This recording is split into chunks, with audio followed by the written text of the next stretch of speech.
তো বন্ধুরা, আজকে আমি ইউটিউবের একটি লোগো বানাবো, তার জন্য পেন আর স্কেল নিয়ে বসে পড়েছি। তো প্রথমে আমি একটি ঘর করে নিয়েছি, নেওয়ার পরে যে ইউটিউবের ভেতরে যে লোগোটা থাকে ওটাকে বানিয়ে নিলাম। প্রথমে ইউটিউবের লোগোটাকে বানিয়ে নিলাম, এবারে এটাতে রং করব, সেই জন্য আমি এখানে নিয়ে নিয়েছি লাল রং। তো প্রথমে বর্ডারগুলোতে লাল রং করে দিলাম। তো ভিডিওটা যদিও ভালো লাগে একটি লাইক করবেন, কমেন্ট করবেন আপনি কোথা থেকে ভিডিওটি দেখছেন, আর একটি সাবস্ক্রাইব করে এই ছোট্ট ভাইটির পাশে অবশ্যই থাকবেন। তো এই দেখো, এখানে আমার লাল রং করা কমপ্লিট।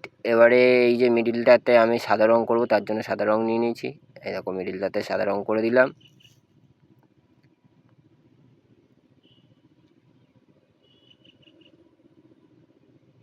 তো ধারগুলোতে একটু যে কালো কালো এটা ছিল ওটাতে লাল রং করে দিয়েছি। তো ফাইনাল লুক এরকম এসছে। কেমন হয়েছে কমেন্ট করে বলবে।